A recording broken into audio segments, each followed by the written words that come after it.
Baik, selamat pagi, kawan-kawan semua teman-teman presenter, chair panel kita kali ini, dan semua peserta yang hadir di Zoom ya.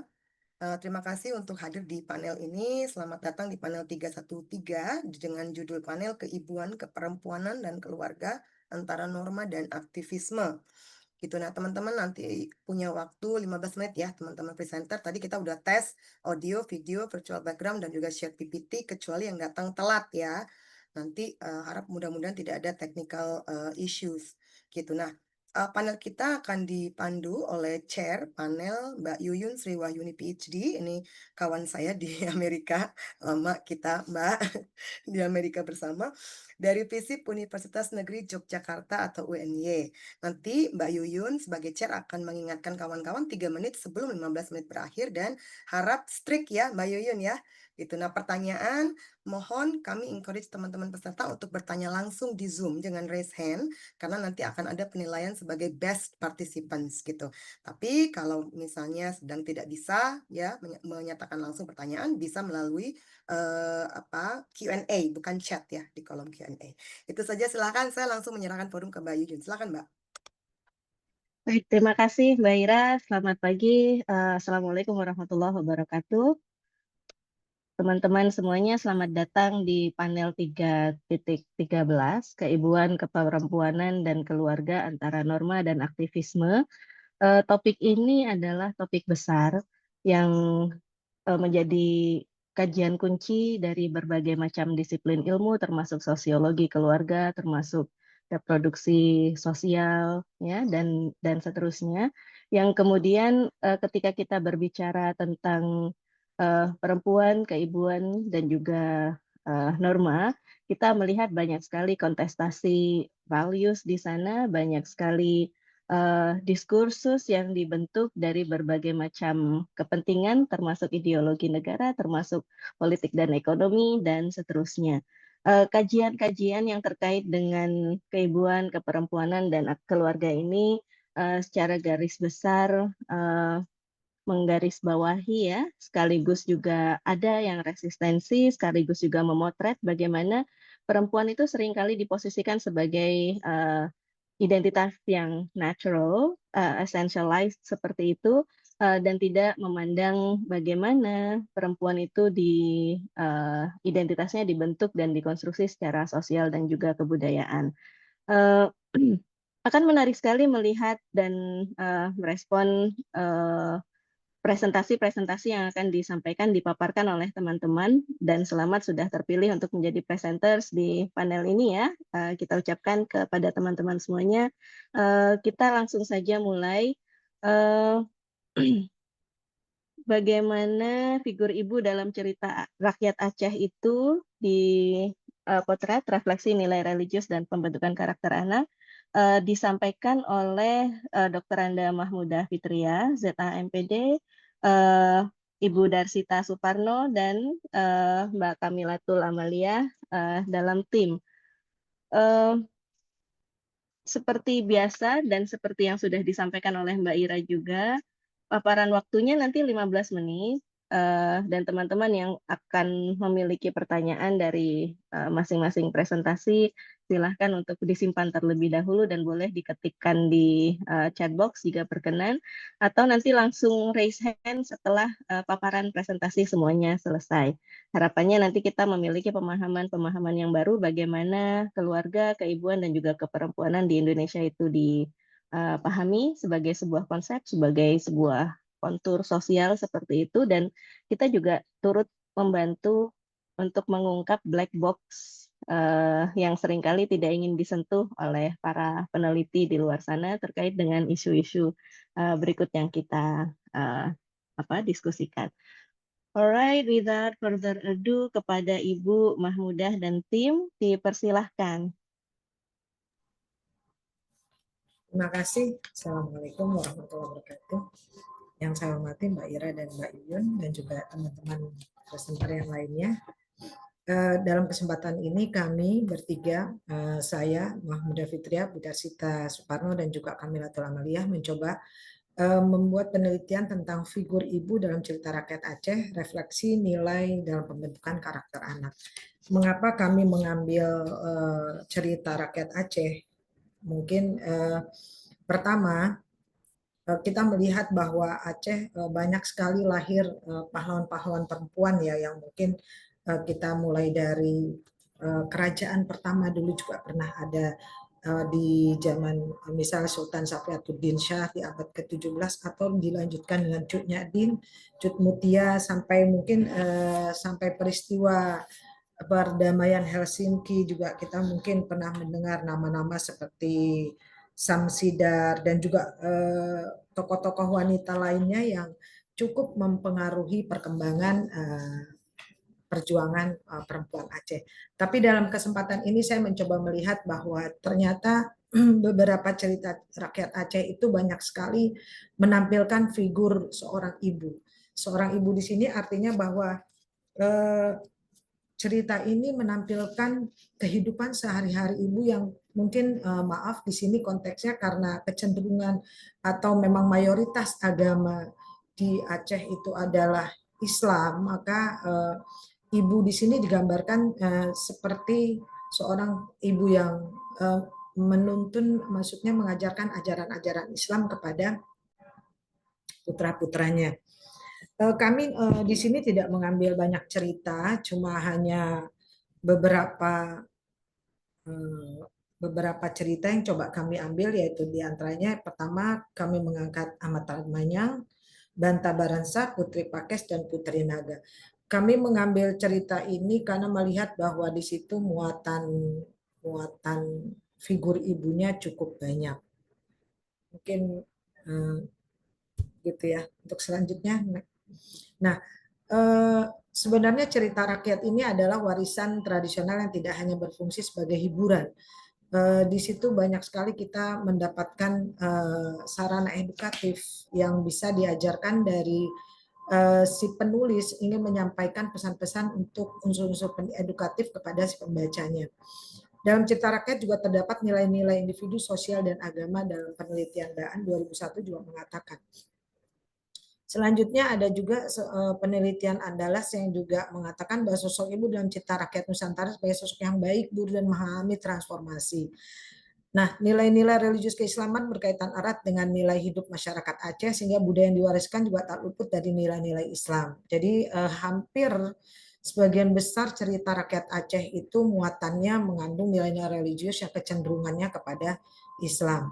Dalam berbagai cerita rakyat Aceh, figur ibu sering digambarkan sebagai sosok yang penuh kasih, penuh sayang, dan berperan serta dalam pembentukan karakter anaknya. Cerita rakyat Aceh yang menggunakan figur ibu dalam pewarisan nilai religius, bukan karakter, ada beberapa, tentunya banyak ratusan cerita, tapi di sini saya mengambil dari yang dikeluarkan oleh Badan Bahasa 1976, waktu itu pertama kali ditulisnya cerita rakyat Aceh, yang dari lisan menjadi tulisan, yaitu cerita yang saya angkat Ahmad Terang Manyang, Putri Naga, Banta Barsa, dan Putri Pukas. Olehnya peneliti merasa penting untuk mengkaji cerita rakyat tersebut. Selanjutnya,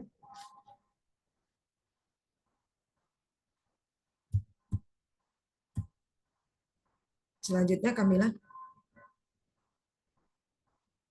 Ya, ini sedang di ini, Bu. Manfaat penelitian ini, tujuan penelitian ini pertama adalah untuk menggambarkan dan menafsirkan bagaimana figur ibu dipresentasikan dalam cerita rakyat Aceh, lalu mencoba mengetahui bagaimana nilai-nilai religius tercermin dari sosok ibu dan perannya dalam pembentukan karakter anak. Selanjutnya.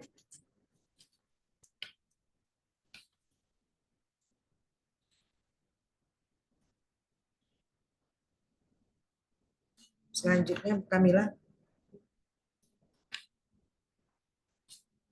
Iya, ini sudah dilanjutkan tapi belum berganti, Ibu. Mas. Oh, balik. Oh, bisa saya perkecil dulu sebentar?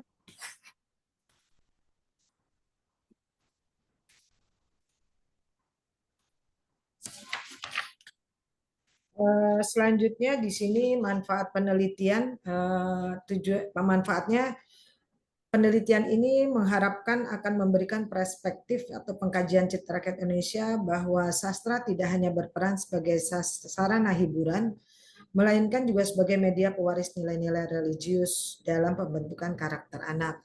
Dan juga manfaatnya memberikan kontribusi dalam bidang sastra dan dapat difungsikan sebagai rujukan akademik dan sarana pengembangan literatur yang relevan di masa mendatang. Selanjutnya tujuan tinjauan pustaka, di sini ada beberapa penelitian yang mencoba mengangkat juga penelitian dari naskah-naskah Aceh. Pertama dari saya lihat ada Yusuf, yaitu lagu Ratib Dodaidi. Ini adalah seperti syair yang dinyanyikan ketika anak mau tidur. Jadi ada juga peran di mana peran seorang ibu menyanyikan lagu yang isinya adalah nilai-nilai perjuangan. Artinya mengajak anak untuk menimbulkan rasa berperang. Lalu Mahsa 2022 juga meneliti bahwa cerita rakyat di Kabupaten Biren, Aceh Utara sebagai sarana pembentukan karakter berbasis kearifan lokal. Lalu juga ada penelitian Junaidi 2023. Penelitian ini mengeksplorasi kearifan lokal cerita rakyat Aceh di PD dengan melihat nilai-nilai religius dan peran ibu dan kaitannya dengan pembentukan karakter anak. Yang terakhir ada Nurdial 2024, yaitu cara membangun karakter siswa dengan cerita rakyat dalam program Sedati. Di sini memang saya lihat belum mengangkat cerita-cerita rakyat Aceh yang khusus kebetulan yang kami tulis. Metode penelitian ini yang kami pakai biasa kami memakai kualitatif pendekatan isi, lalu pengumpulan data, studi dokumen, konteks rakyat, lalu dengan wawancara beberapa masyarakat di sana, analisis data, identifikasi dan kategori cerita yang memuat tokoh ibu, lalu menganalisis dan mengelompokkan nilai-nilai religius berdasarkan tema. Hasil dan pembahasan, hasil dari beberapa penelitian, saya melihat bahwa ternyata hasil pembahasan di sini banyak sekali orang mencoba meneliti sebenarnya cerita rakyat Aceh, tapi pada intinya mereka mencoba melihat bahwa tidak dikaitkan dengan pembentukan karakter anak dan tidak terfokus pada figur ibunya. Menurut Hoffman, setiap individu memainkan peran sosial sebenarnya, apalagi figur ibu ya, dalam hal ini figur menjadi representasi nilai tertentu peran ibu. Lalu figur karismatik, ibu itu juga merupakan figur karismatik yang memperoleh kekuasaan dan kepercayaan masyarakat. Artinya bahwa seorang ibu itu, figur itu sebenarnya, kenapa saya tempelkan kepada ibu, karena ibu itu perempuan yang punya karismatik yang mungkin menjadi pahlawan bagi anak-anaknya. Nah, itu seperti teori Weber ya. Figur karismatik memperoleh kekuasaan, dia punya kekuatan yang penuh di rumahnya dan anak-anaknya melihat bahwa ibunya begitu karismatik di rumah. Nah, representasi yang membawa ideologi. Nah, di sini teori representasi kami memakai Hall, yaitu yang mengatakan bahwa representasi membawa ideologi tertentu dan membentuk persepsi publik melalui simbolisasi. Lalu juga dalam tradisi budaya Aceh, cerita rakyat memiliki kedudukan istimewa sebagai media pewarisan nilai-nilai kehidupan. Jadi berdasarkan beberapa hasil wawancara bahwa ternyata cerita rakyat Aceh itu sampai sekarang masih turun-temurun diceritakan dari ibu ke anak atau dari bapak ke anak. Kecenderungan mereka menceritakan adalah ketika waktu hendak tidur atau ketika senggang di sore hari. Nah, tokoh ibu kerap menjadi figur sentral yang membawa misi moral dan religius. Kita tidak menyadari bahwa pada intinya seorang ibu itu kehidupan sehari-hari atau aktivitas di rumah sehari-hari itu akan sangat mencerminkan atau menjadikan posisi sentral di sini figur sentral yang membawa misi moral. Dia seorang ibu yang baik, lemah lembut terhadap anaknya secara tidak sengaja atau tidak disadari sebenarnya itu akan terturun kepada anak-anaknya. Atau ketika seorang ibu yang rajin beribadah, sholat, atau dia selalu mengucapkan kata-kata baik, misalnya alhamdulillah, selalu memulai dengan bismillah. Nah, religius, nilai-nilai religius dan moral itu secara tidak disadari akan terbawa oleh anak-anak mereka. Nah, figur ibu juga sebagai simbol kasih sayang, pengorbanan dan kebijaksanaan yang mengakar kuat dalam nilai-nilai Islam dan adat Aceh. Ini tercermin nanti di dalam beberapa cerita yang menjadi objek penelitian kami. Penelitian ini berfokus pada cerita Amat Terang Manyang, Putri Naga, Banta Baransyah, Putri Pakes, dan yang menampilkan figur ibu sebagai penjaga nilai moral religius.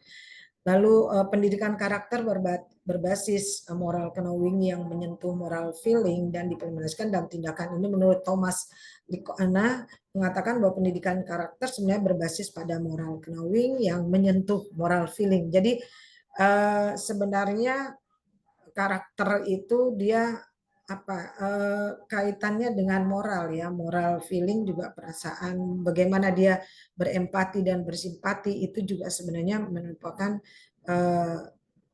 wujud dari tindakan atau gambaran dari pendidikan karakter. Nah, analisis pertama pada cerita Amat Terang Manyang, kisah anak laki-laki ini sebenarnya dia miskin ya ketika meninggal ayahnya, lalu dia hanya tinggal berdua dengan ibunya. Nilai kebiasaan budaya Aceh yaitu ketika anak beranjak selepas sekitar umur 9 atau 10 tahun itu sudah biasa tidur di surau atau di langgar, kalau orang Aceh itu di menasa. Jadi mereka anak laki jarang tinggal di rumah. Nah, jadi pendidikan seorang ibu harus mengajarkan anaknya sampai batas 9 atau 10 tahun di rumah, nanti selanjutnya dia harus tidur di menasah. Kalau kata orang Aceh menasah, dia harus tinggal di seperti langgar atau musola untuk belajar agama. Mengapa cerita ini kami angkat? Cerita Amat Terang Manyang ini sangat menarik ya, ketika dia pendidikan agamanya bagus, artinya nilai-nilai masa kecil Manyang itu bagus, ajaran ibunya bagus, lalu juga masyarakat pada waktu itu bagus. Tapi ketika dia dewasa, dia merantau untuk mencari nafkah dengan tujuan untuk membahagiakan ibunya. Di situ nilai-nilai agama itu ketika dia menikah dengan seorang wanita kaya, ketika dia merantau sudah berhasil, nilai-nilai agama itu pupus. Artinya gini, ketika dia pulang kembali ke desanya dengan membawa kapal laut hasil usahanya, dia tidak mengakui ibunya yang miskin, ibunya yang compang-camping, yang ibunya dia tinggalkan waktu itu, yang dia berangan-angan akan memberikan kalung atau gelang atau cincin emas untuk ibunya ketika dia sukses. Nah, di sini agak dilema juga. Dia diajarkan dengan nilai-nilai agama yang tinggi, tapi ternyata pengaruh istri yang cantik dan kaya, dia malu untuk mengakui ibunya. Selanjutnya cerita yang setelah Amat Terang Manyang ada cerita kedua, yaitu cerita Putri Naga. Putri Naga ini adalah cerita yang mungkin agak sedikit aneh. Jadi satu kisah ini adalah ada sepasang naga yang mempunyai anak manusia.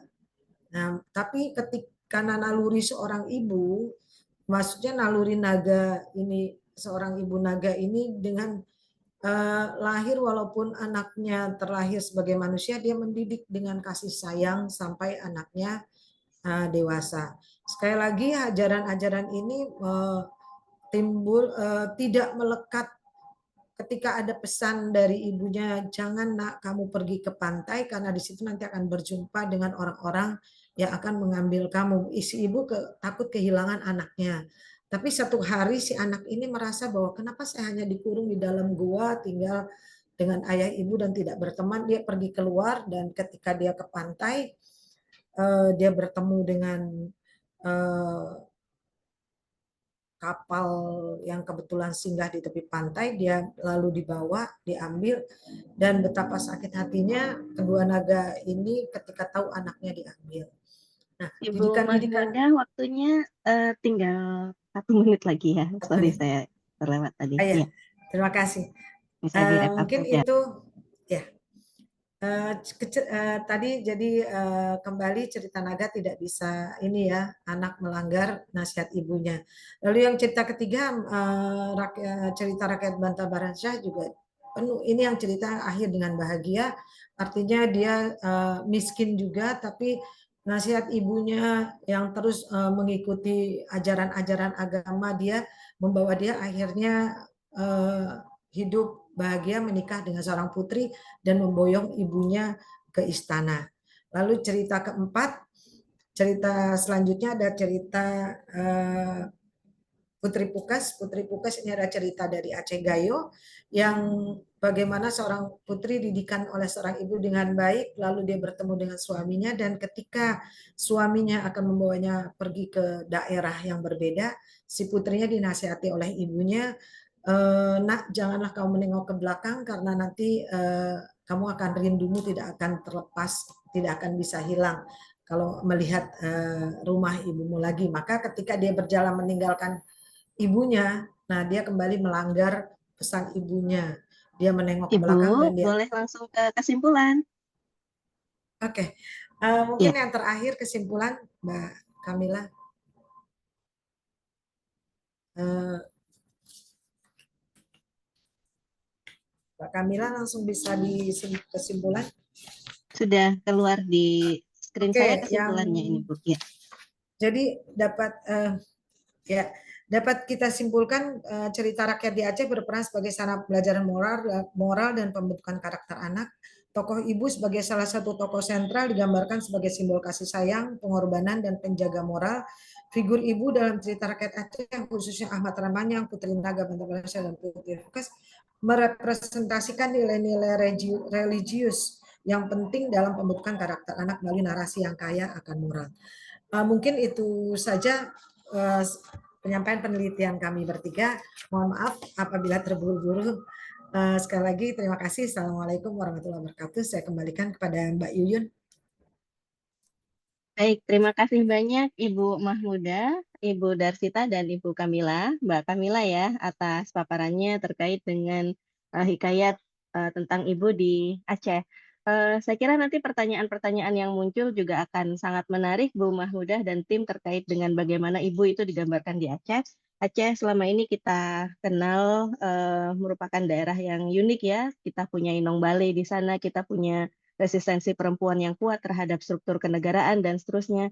Lalu ketika disandingkan dengan ideologi misalnya ibuisme dari negara, apakah perempuan-perempuan di Aceh, konsep ibu di Aceh juga selaras dengan apa yang kita miliki dan into some points kita kritik dari ideologi negara mengenai ibu seperti itu. Barangkali ini hal-hal yang bisa kita diskusikan lebih jauh nantinya. Dan sekarang kita masuk ke dalam aktivisme keibuan. Jadi tadi beranjak dari ibu di Aceh sebagai apa konsep moral dan juga sumber daripada pembentukan karakter di lingkungan di sosial di sana. Sekarang kita masuk ke diskusi mengenai aktivisme keibuan dalam gerakan feminisme digital. Jadi apa namanya bagaimana sih format aktivisme ibu itu dewasa ini terutama terkait dengan konsep-konsep digital ya. Apakah ada pergeseran, apakah ada perkembangan baru, apakah ada heroisme sosial di sana dan seterusnya. Untuk Mbak Hanifah, Ibu Hanifah Paramita Siswanti dari Aliansi Jurnalis Independen atau AJI Bandung, kita persilahkan sharing screen dan memulai diskusi 15 menit ya, Mbak. Oke, makasih Mbak Yuyun. Saya izin share screen. Ini sudah nampak ya? Ya, sudah nampak, tinggal di full screen saja, Mbak. Oke.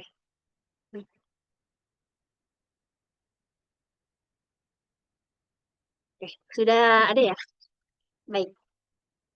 Bismillahirrahmanirrahim. Assalamualaikum warahmatullahi wabarakatuh. Selamat pagi teman-teman semua. Saya Hanifah Paramita dari Bandung. Mempresentasikan untuk KCF kali ini dengan tema aktivisme keibuan dalam gerakan feminisme digital. Untuk paper kali ini saya melakukan studi kasus ke komunitas online ya, PhD Mama Indonesia dan juga Lab Belajar Ibu. Nah, lalu latar belakangnya mengapa sih mengambil tema ini gitu ya? Karena saat ini tuh ada stigma ya terhadap perempuan yang berpendidikan tinggi gitu, karena seringkali dilekatkan dengan tuduhan seperti egoisme atau mungkin pengabaian keluarga gitu. Dan stigma ini secara historis itu kan membatasi ruang gerak perempuan ya, dan juga jadi beban ganda lagi gitu yang memberatkan mereka dalam menjalani peran sebagai ibu, sebagai istri, dan juga sebagai individu yang ingin berkembang gitu. Dan untuk saat ini memang banyak ya perempuan yang bekerja ini di sektor yang memang membutuhkan jenjang pendidikan tinggi. Jadi mau nggak mau memang harus magister dan juga doktoral. Tapi memang nggak sedikit juga yang mau studi lanjut ini karena mau ngembangin diri, ngembangin karir, atau sekedar ingin tahu yang tinggi aja gitu. Dan ibu-ibu ini punya hak dan juga akses yang sama, tapi sayangnya ini masih menghadapi stigma masyarakat ya yang eh, menghalangi atau ngasih beban tambahan gitu. Dan dari data statistik sendiri, ini kalau untuk partisipasi perempuan di tingkat S1 atau sarjana ini memang cukup tinggi di Indonesia. Namun angkanya semakin menurun ketika S2 dan makin menurun lagi ini ketika doktoral ya atau S3. Jadi ini tuh nunjukin kayak adanya hambatan signifikan gitu yang di jenjang yang lebih tinggi seperti itu. Ah, dengan adanya fenomena atau realitas seperti itu, muncul nih ternyata di ranah dunia maya ini praktik-praktik produksi pengetahuan yang baru gitu yang mengarah ke arah yang lebih segar tentunya dari masa depan komunitas-komunitas berbasis digital yang digerakkan oleh para ibu-ibu yang berlatar pendidikan tinggi. Jadi mereka ini menjadikan pengalaman keibuan mereka, pengalaman akademik dan juga sosial ini menjadi sumber-sumber pengetahuan yang valid, yang seolah menantang narasi dominan ya yang selama ini membesarkan peran domestik sama peran di publik gitu dari produksi pengetahuan dan juga agensi politik. Nah, untuk itu studi kasusnya ini saya di dua komunitas yaitu Lab Belajar Ibu dan juga PhD Mama Indonesia gitu. Eh, Kenapa ini dipilih gitu? Karena eh, saya melihat ya mereka memang dua-duanya ini diinisiasi oleh perempuan-perempuan berpendidikan tinggi rata-rata doktoral seperti itu. Nah, untuk PhD Mama sendiri mereka komunitas perempuan studi lanjut di mana ini menjadi wadah atau sarana untuk saling dukung dan juga memperjuangkan hak mereka untuk berpendidikan yang lebih tinggi. Nah, ini kalau lihat di Instagramnya cukup banyak juga ya untuk followernya udah ribuan. Jadi kalau PSI Mama Indonesia ini berdiri tahun 2017 sama Mbak Kanti Pertiwi, dosen UI tahun 2017 ketika beliau sedang doktoral di Melbourne gitu. Dan ini tuh nggak cuma sekedar ruang berbagi informasi-informasi akademik aja, tapi juga jadi platform untuk berbagi pengalaman pribadi, kemudian ngasih dukungan emosional dan juga saling ngasih semangat gitu ya untuk antar anggota. Dan meskipun namanya PhD Mama Indonesia ini nggak terbatas mereka yang doktoral aja, tapi untuk yang magister juga ini banyak, bahkan sekarang udah nerima juga ini untuk teman-teman yang eh, S1 ya. Nah, kalau untuk lab belajar ibu sendiri ini juga sama diinisiasi oleh eh, ya. Oh, di atasnya kakak Jibang. Ya. Oke. Jadi ini komunitas non-profit juga tahun 2021. Yang di Ini kaki. Yang di kaki. udah legal dengan nama Komunitas Ibu Pembelajar Bahagia gitu. Dan ini gagasannya berangkat dari 5 orang penerima beasiswa LPDP yang mereka semua mengalami masa transisinya cukup kompleks ya dari seorang ibu IRT kemudian menjadi mahasiswa pendidikan tinggi gitu. Dan sama-sama juga ngerasain kayak minim sekali ya gitu ruang untuk bisa jadi jembatan gitu untuk bisa berkarya, kontribusi, khususnya bagi ibu-ibu yang bergulat dengan peran domestik di rumah. Nah, lalu oh ya, untuk metodenya sendiri, ini saya wawancara dengan pendiri dan juga penggerak dari eh, dua dua komunitas ini gitu, PhD Mama sama Lab Belajar Ibu gitu. Kemudian juga saya melakukan partisipatif darinya, dari forum-forumnya, dari grup-grup grup yang ada juga, kemudian juga dari platformnya sendiri seperti apa untuk melihat dinamika dalamnya seperti apa sih gitu. Khusus kemudian juga dikepoin komentar-komentarnya, postingan, kontennya juga itu diamati analisis analisis narasi-narasi digitalnya gitu. Nah, untuk temuannya dua dua komunitas ini, PHI Mama Indonesia dan juga Lab Belajar Ibu, ini yang signifikan itu kayak dua komunitas itu kayak mentransformasi ya identitas ibu dari sekedar objek pengetahuan ini jadi subjeknya gitu, subjek epistemologisnya juga yang aktif gitu. Dan prosesnya pun bertahap. Mereka dari eh, mengakui dulu, jadi kayak ya menerima dulu kondisinya, situasinya sendiri seperti apa, kemudian bersama-sama antar anggota bahkan dari penggeraknya juga ini sama-sama menjadi supporter yang aktif juga gitu, dan semua pengalaman hidup itu menjadi satu pengetahuan yang valid gitu. Jadi nggak ada yang mana yang benar mana yang salah, karena menyadari bahwa setiap individu itu adalah unik gitu, apalagi ini dengan kondisinya ibu mahasiswa dan pendidikannya tinggi seperti itu. Nah, kemudian eh, nah ini blognya juga, mereka punya blog juga.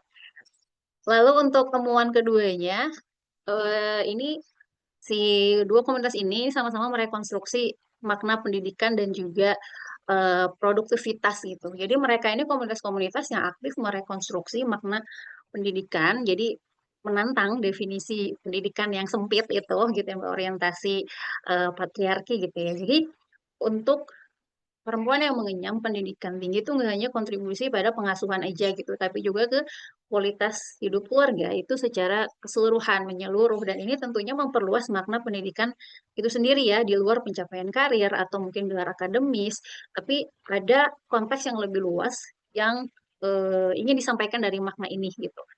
Jadi seperti perbaikan kualitas kehidupan keluarga gitu, apalagi latar pendidikan orang tua apalagi ibu yang punya pendidikan lebih tinggi ini tentu punya keputusan yang lebih rasional yang pada akhirnya kan nanti bermanfaat juga bagi keluarga gitu.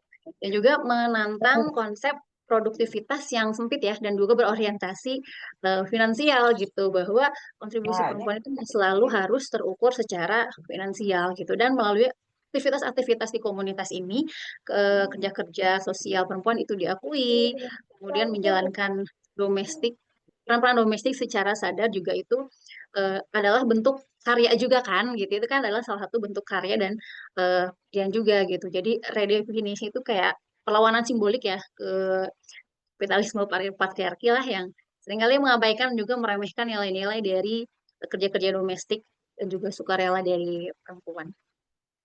Nah, ini untuk support grupnya masing-masing keluarga lab belajar ibu. Ini secara umumnya mereka ada 589 anggota. Semalam saya cek lagi ini anggotanya segini. Kemudian support group juga PSI Mama ada 300-an anggota. Dan kalau dari lab belajar ibu juga dia ada turunan-turunannya, ada divisi-divisi lainnya, dan juga ada klub. Jadi ada klub penulis, klub buku, klub bahasa, satu lagi klub sekolah. Jadi bebas setiap member mau ikutan klub mana aja, dan ini klubnya sangat aktif gitu ya setiap pekan.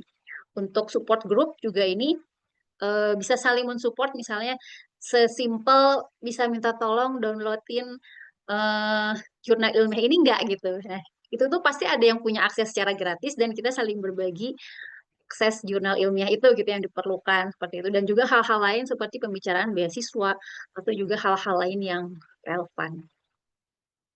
Nah, temuan ketiganya ini adalah jadi aktivisme yang dilakukan oleh Lab Belajar Ibu dan juga PHI Mama Indonesia ini jadi solidaritas ya, dan juga perlawanan simbolik di ruang digital gitu.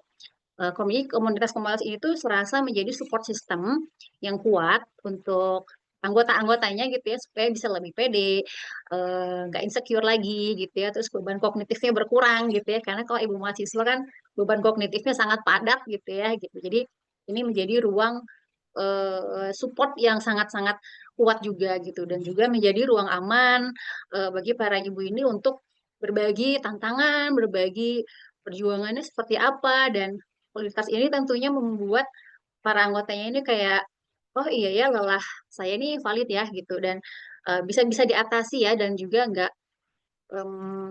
nggak merasa repot sendiri seperti itu. Dan juga menjadi perlawanan simbolik ini mereka menantang narasi super mom ya dan juga mengakui bahwa nggak ada loh sosok yang mampu menangani semuanya sendiri gitu. Jadi bahwa sistem dukungan itu tuh penting gitu. Nggak ada itu label super mom atau Wonder Woman gitu ya di luar sana gitu. Karena kalau lelah ya lelah, kalau butuh bantuan ya minta tolong aja dan itu tidak apa-apa gitu. Jadi praktik-praktik ini kayak mentransformasi pengalaman privat jadi tindakan publik yang lebih kolektif. Nah, ini untuk masing-masing komunitas juga punya platformnya. Mereka juga aktif di sosmed, lebih aktif di Lab Belajar Ibu sih, karena mereka punya podcastnya juga gitu ya, dan juga LinkedIn dan lain-lain gitu. Kemudian untuk PhD Mama ini juga sistemnya volunteer ya, mereka bukan membership sih, mereka lebih ke volunteer. Kalau Lab Belajar Ibu itu ada membership dan setiap membernya itu ada nomor anggotanya gitu untuk daftar. Nah, berikutnya ini temuan terakhir, ini temuan keempat, yaitu aktivisme keibuan di ranah digital melalui dua komunitas ini serasa menjadi bentuk baru feminisme angkat akar rumput ya gitu di Indonesia gitu. Karena mereka ya gerakan mereka itu sebenarnya bukan menggantikan ya, tapi bukan menggantikan gerakan feminisme yang lalu, tapi lengkapi gitu, lengkapi. Mungkin ada aliran-aliran feminisme yang mungkin fokusnya ke isu-isu makro atau mobilitas politik gitu. Tapi untuk aktivisme keibuan ini fokusnya ke transformasi identitas dan juga pemberdayaan mikro ya domestik dari ruang domestik ini ke ruang publik gitu, dari privat ke publik gitu. Dan ini jadi bentuk kayak sinkretisme gitu ya yang unik ya gitu karena mereka tuh nggak nolak peran tradisional gitu sebenarnya, tapi secara sadar juga mereka menyesuaikan dan mengombinasi ini uh, warisan-warisan Kartini, Dewi Sartika dan lain-lainnya ini untuk memandang peran mulia ibu gitu sebagai seseorang yang terdidik gitu. Dan mereka juga menggabungkan cita-cita keibuan mereka ya yang tentunya sangat mulia ya gitu dan hasilnya eh, ya bahwa peran domestik ini bisa loh menjadi basis aktivisme sebenarnya dan aktivisme keibuan apalagi di ranah digital sekarang itu bisa lebih masif dengan banyaknya akses dan juga mudahnya akses kita ke dunia maya. Seperti itu. Kemudian untuk simpulannya eh, ya kalau dengan studi kasus dua komunitas ini, PSI Mama Indonesia dan juga Lab Belajar Ibu, itu jadi respon transformatif ya terhadap krisis internal dan juga krisis eksternal yang dihadapi oleh gerakan feminis gitu. Jadi kedua komunitas ini serasa menjadi inkubator di mana pengalaman keibuan ini diubah dari yang awalnya beban ini menjadi agensi gitu. Dari ranah privat jadi sumber pengetahuan publik dan itu tuh valid. Dan mereka juga secara aktif membentuk para ibu-ibu ini sebagai subjek bukan objek gitu ya, subjek epistemologis yang aktif, yang kritis, dan mereka juga merekonstruksi makna-makna pendidikan dan produktivitas, kemudian menantang definisi-definisi konvensional yang sempit, dan aktivisme ini juga sangat solid. Mereka menawarkan mungkin bentuk feminisme yang baru ya aktivisme keibuan gitu ya yang sangat-sangat inklusif, kekinian dan juga relevan sama konteks sosial budaya Indonesia seperti itu. Oke, cukup sekian presentasi dari saya. Lebih kurangnya mohon maaf. Wassalamualaikum warahmatullahi wabarakatuh. Waalaikumsalam warahmatullahi wabarakatuh. Terima kasih Mbak Hanifah atas presentasinya pas 14 menit ya. Eh, jadi kita senang sekali mendengar paparan Mbak Hanifah mengenai transformasi aktivisme perempuan yang merangkul definisi ibu ya sekaligus mengembangkannya lebih jauh gitu. Sekaligus Mbak Hanifah juga mengkaitkan dengan isu-isu feminisme dan mengkritik juga gerakan daripada feminisme yang menolak sisi-sisi normativitas ibu seperti itu, lalu memasukkan ini juga ke dalam isu-isu feminis. Nanti akan menarik sekali kalau kita sudah masuk ke dalam diskusi ya Mbak. Nanti saya harap teman-teman juga engage dengan isu ini dan bertanya lebih jauh tentang konsep-konsep politis ibu tersebut dan bagaimana kaitannya dengan aktivisme para ibu yang studi lanjut seperti itu. Baik, terima kasih banyak Mbak Hanifah dari AJI Bandung ya. Kita lanjut ke diskusi selanjutnya dari Mbak Renia Rista Aulia Muflis dari UIN Syarif Hidayatullah Jakarta dengan presentasi mengenai dari dapur ke aksi hijau, peran perempuan dan gaya hidup minimalis dalam komunitas Minimalis Moms Indonesia. Jadi kalau tadi secara general kita obrolkan tentang ibu, sekarang kita transisi ke dapur yang dikenal dengan ranahnya ibu, begitu. Semoga nanti kita juga mendiskusikan tentang bagaimana ibu itu tidak hanya berada di dapur, dan dapur itu tidak eksklusif milik ibu dan tidak eksklusif milik perempuan, seperti itu karena perlawanan juga bisa dari dapur ya, berangkatnya. Silahkan Mbak Renia untuk memaparkan. Terima kasih Mbak Hanifah sekali lagi.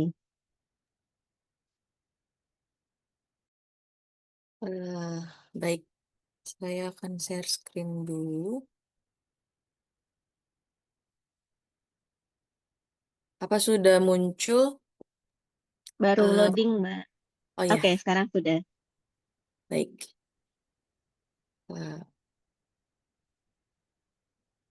Baik, Assalamualaikum warahmatullahi wabarakatuh. Selamat siang para hadirin sekalian. Perkenalkan, saya Renia Ritza, mahasiswa dari UIN Syarif Hidayatullah Jakarta. Jadi untuk presentasi kali ini, saya membawakan judul Dari Dapur ke Aksi Hijau, Peran Perempuan dan Gaya Hidup Minimalis dalam Komunitas Minimalis Moms Indonesia. Jadi latar belakangnya itu menurut Emissions Gap Report 2020, konsumsi rumah tangga baik secara langsung maupun tidak langsung itu menyumbang lebih dari 60% emisi gas rumah kaca global. Ini berarti konsumsi sehari-hari kita dari makanan yang kita beli hingga barang rumah tangga yang kita gunakan itu punya dampak terhadap keberlanjutan bumi. Jika kita persempit dalam konteks Indonesia, berdasarkan data dari Sistem Informasi Pengelolaan Sampah Nasional SIPSN KLHK tahun 2024, sampah rumah tangga itu menyumbang sekitar 50,8% dari total sampah nasional. Angka ini menandakan bahwa rumah tangga juga menjadi aktor utama dalam produksi sampah. Jika pengelolaannya tidak tepat, ini dapat merusak lingkungan. Disinilah peran perempuan menjadi sangat strategis. Jadi dalam banyak rumah tangga, perempuan itu punya atau memegang kendali atas sektor domestik, mulai dari dapur, pengelolaan eh, pengelolaan keuangan hingga pengelolaan sampah. Dengan peran ini, perempuan itu punya potensi untuk menjadi agen utama perubahan lingkungan. Jadi ketika pola konsumsi di rumah itu bisa berubah, dampaknya itu bisa dirasakan pada jumlah sampah dan limbah yang dihasilkan. Salah satu solusi yang ditawarkan adalah minimalisme. Jadi minimalisme itu hadir bukan sekedar sebagai tren gaya hidup aja, tapi sebagai strategi sadar untuk bisa mengurangi konsumsi, memperpanjang usia barang dengan memperbaikinya biasanya sebelum membeli yang baru, atau memilih barang yang pre-love atau bekas yang masih layak pakai, dan mengelola sampah dengan bijak. Gaya hidup ini tuh membantu rumah tangga menjadi lebih rapi, lebih hemat, dan lebih ramah lingkungan. Nah, komunitas Minimalis Moms Indonesia atau yang bisa disingkat komunitas MMID ini, itu punya fungsi sebagai wadah dan support sistem bagi perempuan yang ingin menjalani minimalisme bersama. Jadi kegiatannya tuh ada seperti decluttering, pasar tukar barang, ada pengumpulan minyak goreng bekas, dan workshop edukasi. Jadi komunitas ini tuh membantu anggotanya untuk menerapkan minimalisme sekaligus menyebarkan semangat aksi hijau ke masyarakat luas. Kemudian tujuan penelitiannya. Jadi penelitian ini tuh bertujuan untuk menganalisis bagaimana sih peran perempuan dalam komunitas MMID ini memaknai peran mereka sebagai pengelola sektor domestik sekaligus agen perubahan lingkungan. Selain itu, penelitian ini juga mengidentifikasi faktor pendorong di balik penerapan minimalisme. Dan juga terakhir itu menjelaskan dampak sosial dan lingkungan. Oke, lanjut ke temuannya. Jadi temuan penelitian ini Temuan pertama itu ada peran perempuan. Jadi, temuan ini menunjukkan bahwa perempuan di komunitas MMID ini memandang diri mereka sebagai agen utama sektor domestik. Peran mereka tuh jauh melampaui, cuma sekadar mengurus rumah. Mereka tuh sadar kalau misalkan mereka tuh bisa mengendalikan pola konsumsi keluarga. Jadi praktik minimalisme ini diwujudkan melalui serangkaian tindakan nyata, mulai dari memperbaiki baju yang bolong atau lemari yang rusak hingga membuat produk rumah tangga sendiri seperti sabun untuk mengurangi sampah plastik. Mereka bahkan mengumpulkan minyak jelantah untuk dijual yang hasil penjualannya ini tuh digunakan untuk, menjadi modal untuk membeli buku bagi suatu taman baca. Hal ini tuh menunjukkan bahwa minimalisme mereka punya dampak sosial yang lebih luas. Ada beragam faktor pendorong di balik komitmen ini. Jadi selain dorongan untuk menjaga stabilitas keuangan, banyak anggota yang termotivasi oleh nilai agama yang menekankan pada kesederhanaan. Jadi minimalisme ini juga strategi penting untuk menjaga kesehatan mental karena bisa mengurangi perilaku konsumtif itu bisa meredakan stres dan tekanan yang biasanya diakibatkan oleh kebanyakan barang atau Mmm, apa, eee, ketidakstabilan keuangan mereka. Secara eksternal, kesadaran akan lingkungan dan keselamatan itu juga menjadi faktor pendorong utama. Jadi salah satu anggota dari MMID ini bahkan terpicu setelah mendengar berita tentang orang yang terluka akibat sampah yang tercampur itu tidak dikelola dengan baik. Jadi melalui berbagai workshop dan grup, komunitas ini tuh saling berbagi ilmu, seperti tutorial menjahit atau resep membuat kombucha atau sabun, mengubah motivasi menjadi aksi nyata.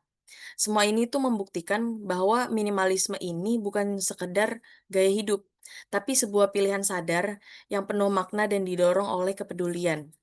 Kemudian temuan lainnya itu, eee, ah, kemudian, temuan lainnya itu ada gerakan kolektif. Jadi gerakan kolektif ini, eee, peran dari MMID ini, komunitas MMID ini, itu sebagai gerakan kolektif yang sangat memperkuat komitmen anggotanya untuk, menerapkan minimalisme, gaya hidup minimalis.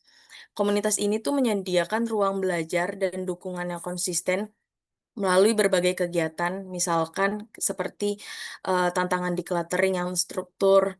Selain itu, mereka juga menginisiasi pasar tukar barang yang dilakukan, di mana tuh para anggota komunitas ini saling hibah dan adopsi barang-barang yang masih layak pakai. Jadi kegiatan unik lainnya itu, seperti yang sudah disebutkan sebelumnya, mereka mengumpulkan minyak goreng bekas, yang minyak goreng bekasnya itu diolah kembali supaya bisa dijual, yang hasil penjualannya itu akan dijadikan sebagai modal untuk membeli buku di suatu taman baca. Jadi, yang mereka lakukan itu tidak hanya mengurangi limbah limbah rumah tangga, tapi juga diolah untuk jadi, modal, untuk membeli buku di taman baca tadi. Melalui semua aktivitas tersebut, komunitas MMID ini tidak hanya mendorong sirkulasi barang bekas dan mengurangi timbulan sampah, tetapi juga membangun, suatu budaya rumah tangga yang lebih berkelanjutan, yang lebih sustainable. Komunitas ini tuh juga aktif memberikan edukasi melalui platform daring mereka seperti Telegram Live, yang rekamannya tuh bisa diubah menjadi podcast di MM Talk namanya, dan untuk beberapa konten di media sosial dan web mereka. Dengan narasumber yang sebagian besar itu dari internal anggota, mereka tuh menciptakan lingkungan yang inspiratif dan saling saling mendukung. Jadi mereka tuh, apa namanya, Eee, me me menggunakan, komunitas MMID ini untuk bisa, memperlebar, mmm, pengetahuan atau peran mereka. Jadi awalnya tuh mereka hanya buat diri sendiri saja di peran domestik di dalam keluarga, tapi mereka merasa kalau misalkan pengetahuan ini tuh, sayang sekali kalau hanya mereka simpan. Jadi mereka tuh bergabung di komunitas MMID ini untuk bisa mengkampanyekan dan menawarkan atau mengedukasi, terutama bagi para perempuan untuk bisa lebih sadar, terhadap konsumsi rumah tangga atau pengolahan konsumsi rumah tangga mereka di dalam, sektor domestik mereka itu, supaya itu juga bisa, mmm, berpengaruh pada, mmm, pencegahan terhadap kerusakan lingkungan. Baik, yang selanjutnya itu ada dampak sosial dan lingkungan. Jadi dampak dari minimalisme itu, terasa nyata di kalangan anggota komunitas MMID ini. Jadi secara sosial mereka tuh merasakan langsung manfaatnya. Jadi seperti, manfaatnya tuh rumah tuh menjadi lebih rapi dan nyaman, yang secara signifikan itu mengurangi tingkat stres dan menciptakan suasana keluarga yang lebih harmonis. Dari sisi ekonomi, praktik ini tuh membantu mereka untuk mengendalikan diri. Jadi dengan menghindari FOMO atau fear of missing out dan belanja impulsif, keuangan keluarga mereka tuh menjadi lebih stabil.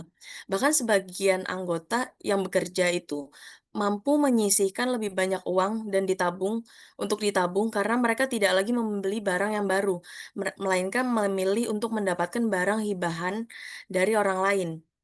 Sementara itu, dampak positif terhadap lingkungan juga, bisa dilihat. Para anggota tuh mulai melakukan konsumsi yang lebih mindful, yang pada akhirnya berhasil mengurangi jumlah sampah dan limbah.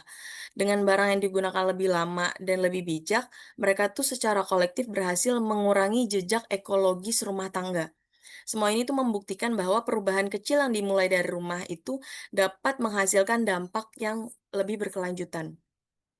Kemudian di sini, dalam penelitian ini saya menemukan ada hambatan dalam penerapan minimalisme. Jadi, beberapa perempuan, anggota komunitas MMID ini, itu, menghadapi beberapa tantangan. Misalnya anggota keluarganya itu belum sepenuhnya ikut, jadi ada tantangan dalam mengajak seluruh anggota keluarga untuk bisa menerapkan gaya hidup minimalisme. Kemudian ada komentar negatif lingkungan, tekanan sosial dan lingkungan sekitar. Jadi ini itu komentar, yang yang di yang dilontarkan oleh lingkungan sekitar. Jadi seakan-akan, gaya hidup minimalisme ini itu berhubungan dengan kondisi ekonomi yang sulit, berhubungan dengan kondisi ekonomi yang rendah. Kemudian akses fasilitasnya masih terbatas, jadi kurangnya fasilitas pengelolaan sampah yang memadai. Jadi, eee di Indonesia ini, masih banyak, tempat pembuangan akhir yang semua sampah itu, dikumpulkan dan tidak dibagi-bagi, dengan jenisnya dan itu bisa, menimbulkan masalah lain di kemudian harinya. Kesimpulannya dari semua temuan ini, bisa disimpulkan bahwa minimalisme itu strategi aksi hijau yang efektif berbasis, rumah tangga. Jadi perempuan itu berperan sebagai agen utama perubahan, jadi mereka tuh memanfaatkan peran domestik mereka sebagai titik awal untuk untuk menciptakan perubahan sosial dan ekologis. Dan melalui komunitas MMID ini, peran ini diperluas dari ranah pribadi ke ranah publik. Hal itu menunjukkan bahwa perubahan kecil di rumah bisa memiliki dampak bagi komunitas. Keseluruhan gerakan ini menghasilkan dampak sosial dan ekologis yang positif. Dan yang terakhir, rekomendasi atau sarannya itu untuk memperkuat, dampak dari minimalisme ini, diperlukan dukungan fasilitas pengelolaan sampah yang lebih mudah diakses, pasar tukar, dan layanan donasi yang lebih terintegrasi. Terus, ada edukasi publik melalui workshop dan kampanye kesadaran harus diperluas agar semakin banyak keluarga yang mengenal manfaat dari menerapkan gaya hidup minimalisme. Lalu kemudian ada kolaborasi dari pemerintah, komunitas, atau masyarakat yang bisa bekerja sama, untuk merubah pola konsumsi yang bisa membantu menekan timbulan sampah dan mendukung pencapaian target pengurangan emisi di tingkat nasional. Sekian dari saya, kurang lebihnya mohon maaf. Wassalamualaikum warahmatullahi wabarakatuh.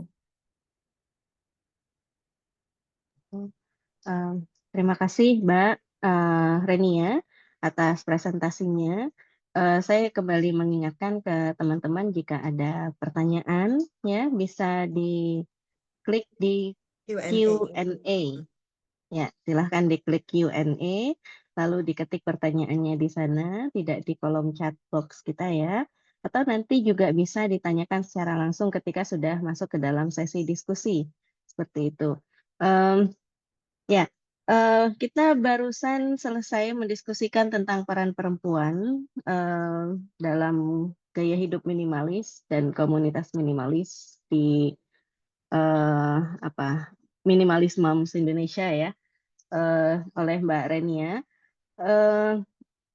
Saya kira ini kemudian menimbulkan beragam pertanyaan-pertanyaan yang nanti bisa kita diskusikan bersama-sama juga, termasuk bagaimana kadang-kadang green energy dan perubahan gaya hidup itu kembali menarget perempuan seperti itu. Jadi nanti akan jadi hal yang manis juga untuk kita diskusikan bersama-sama apakah gerakan seperti ini cukup atau kita perlu gerakan yang lebih sustainable melibatkan para laki-laki misalnya seperti itu ya Mbak ya. Nanti kita tunggu pertanyaan-pertanyaan dari teman-teman dan kita masih punya satu presentasi terakhir.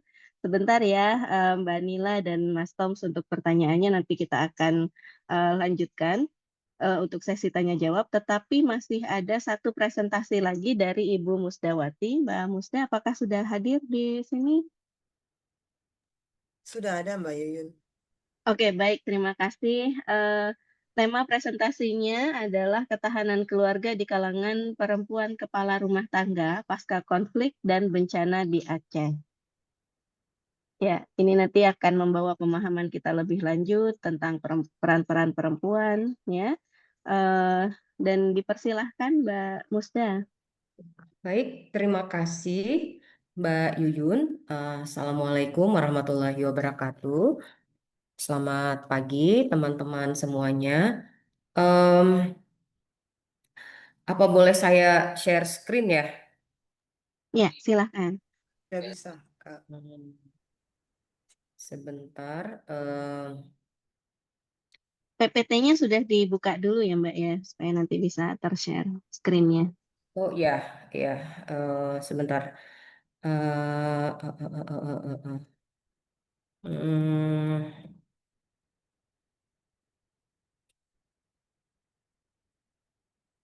Jadi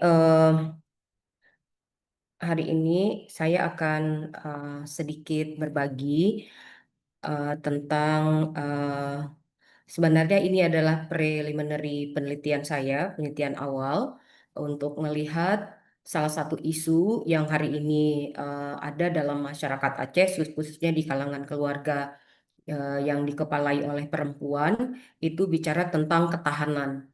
Jadi ketahanan keluarga yang dikepalai oleh perempuan dalam konteks Aceh pasca konflik dan pasca bencana. Apakah teman-teman sudah bisa melihat share saya, Bisa, Ya, Kak. screen Kami sudah saya sedang yang bisa. saya lagi share? di slideshow ya. Baik, oke. Baik, terima kasih. Nah, jadi judul dari presentasi saya adalah ketahanan keluarga yang dikepalai oleh perempuan pasca konflik dan bencana di Aceh. Kenapa penelitian ini saya angkat? Bahwa hari ini kalau kita lihat dalam konteks masyarakat Aceh, keluarga itu menjadi salah satu perbincangan yang sampai hari ini itu belum ditemukan, misalkan bagaimana cara memberdayakan keluarga dalam menjawab isu-isu perceraian yang hari ini kita tahu bahwa angka perceraian di Aceh itu semakin setiap tahunnya itu mengalami peningkatan yang lumayan signifikan. Dalam 3 tahun terakhir ini angka perceraian itu justru banyak terjadi karena gugat cerai gitu. Jadi perempuan yang melakukan gugatan cerai meskipun sebabnya itu sangat beragam. Kemudian kekerasan yang terjadi di keluarga, juga kekerasan seksual yang terjadi dalam keluarga. Kemudian kecanduan handphone di kalangan anak-anak ya juga sampai hari ini menjadi beberapa isu keluarga yang dihadapi oleh masyarakat Aceh. Ditambah dengan tingkat perceraian yang tinggi, kemudian banyak kepala keluarga yang akhirnya dikepalai oleh satu orang, baik itu laki-laki atau perempuan, sehingga menambah kerumitan gitu. Sehingga penting untuk melihat bagaimana ketahanan keluarga yang dikepalai oleh khususnya oleh perempuan gitu ya. Nah, perceraian sebagai satu isu utama, terus yang kedua adalah tentang kemiskinan. Kita tahu bahwa Aceh itu adalah daerah yang paling miskin di Sumatera gitu ya. Kalau kita lihat dari data statistik itu kadang nomor 1 paling miskin, kadang nomor 2 paling miskin gitu. Jadi sering bergantian dengan Bengkulu gitu. Dan nomor 6 yang paling miskin di Indonesia gitu. Jadi kemiskinan itu juga semakin memperparah gitu ya, memperparah kerentanan dan mempengaruhi ketahanan keluarga di Aceh.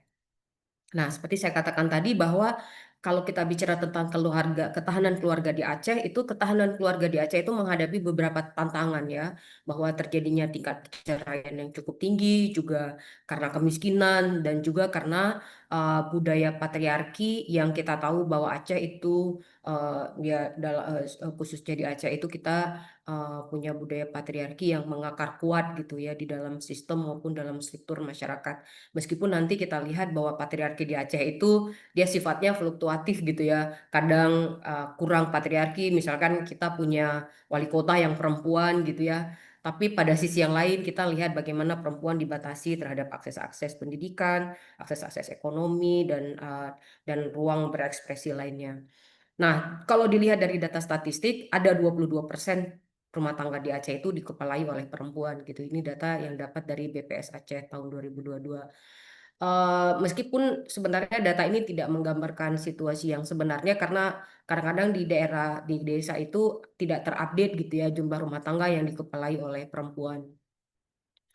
Nah, terus kerentanan ini juga dipengaruhi adalah bahwa 65% rumah tangga yang dikepalai perempuan itu mereka mayoritas bekerja pada sektor informal gitu dengan upah yang lebih rendah. Nah, kemudian kita juga melihat bahwa kalau kita bicara tentang studi ketahanan keluarga, bahwa perempuan sebagai kepala keluarga itu masih menjadi isu apa ya, isu yang belum belum bisa kita katakanlah belum diakui gitu ya. Kepala keluarga yang diakui itu masih laki-laki gitu. Meskipun pada kenyataannya di lapangan secara praktek kita menemukan banyak perempuan-perempuan lalu yang menjadi kepala keluarga karena alasan yang cukup beragam gitu. Di samping bercerai, kemudian kematian, berpindah tempat, kemudian tidak berfungsinya laki-laki sebagai kepala keluarga karena sakit atau karena alasan yang lainnya gitu. Sehingga banyak sebenarnya secara fakta itu perempuan telah menjadi kepala keluarga gitu dengan nama-nama yang macam-macam gitu ya. Bisa jadi ada istri pencari nafkah utama, perempuan pencari nafkah, tetapi mereka mengambil peran sebagai kepala keluarga. Secara hukum bahwa perempuan misalkan dalam kakak gitu sedikit hampir tidak tersebut gitu ya bahwa perempuan adalah kepala keluarga. Seringnya diganti oleh anak laki-laki atau keluarga yang dari garis laki-laki gitu. Tapi secara fungsi kebanyakan perempuan adalah kepala keluarga yang memang menjalankan fungsi sebagai pendukung keuangan, kemudian penjamin semua kebutuhan perempuan, kebutuhan anggota keluarga gitu. Nah, sehingga perlu ada analisa kritis gender yang lebih kritis gitu untuk melihat bagaimana perempuan, bagaimana kedudukan dinamika gitu ya keluarga-keluarga yang dikepalai oleh perempuan. Karena meski pengalaman-pengalaman perempuan sebagai kepala keluarga itu menjadi unik gitu ya dibandingkan dengan keluarga yang dikepalai oleh laki-laki. Nah, jadi penelitian ini tujuannya adalah untuk mengkritisi bias tersebut ya, dan juga untuk merumuskan sebuah kerangka kebijakan transformatif. Mudah-mudahan bisa memberikan masukan kepada pemerintah khususnya di Aceh untuk pemberdayaan perempuan dalam konteks keluarga-keluarga yang dikepalai oleh perempuan. Nah, dalam kajian literatur pun saya menemukan bahwa sering sekali kalau kita bicara tentang ketahanan keluarga, tentang keluarga itu sering sekali didominasi oleh cara pandang perspektif laki-laki, di mana melihat bahwa keluarga itu terdiri dari ada kepala keluarga yaitu laki-laki, ibu rumah tangga itu perempuan, dan anak-anak gitu ya. Jadi ini adalah sebuah apa ya, ketika bicara tentang keluarga sering sekali normatifnya adalah seperti itu gitu, bahwa keluarga ini disebut dengan keluarga adalah ada kepala keluarga, ada laki-laki, ada ibu rumah tangga perempuan, dan ada anggota keluarga yang lain. Tapi kenyataannya dalam masyarakat lebih kompleks gitu ya, bahwa ada keluarga itu tidak hanya satu kategori yang seperti saya sebutkan di atas yang kita baca dalam literatur. Kenyataannya banyak keluarga itu either dipimpin oleh perempuan sendiri, atau dipimpin oleh laki-laki sendiri, atau dipimpin oleh salah satu yang tidak berfungsi dan satunya menggantikan posisi.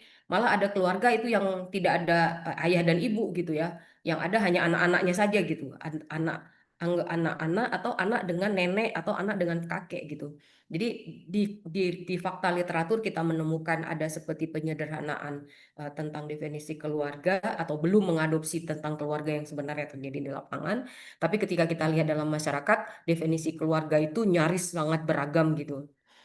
Nah, sehingga ini memberikan bias terhadap bahwa perempuan sebagai kepala keluarga itu sering menghadapi stigma sosial gitu ya. Mereka menghadapi beban ganda dan sering mengalami keterbatasan akses, khususnya terhadap akses-akses ekonomi.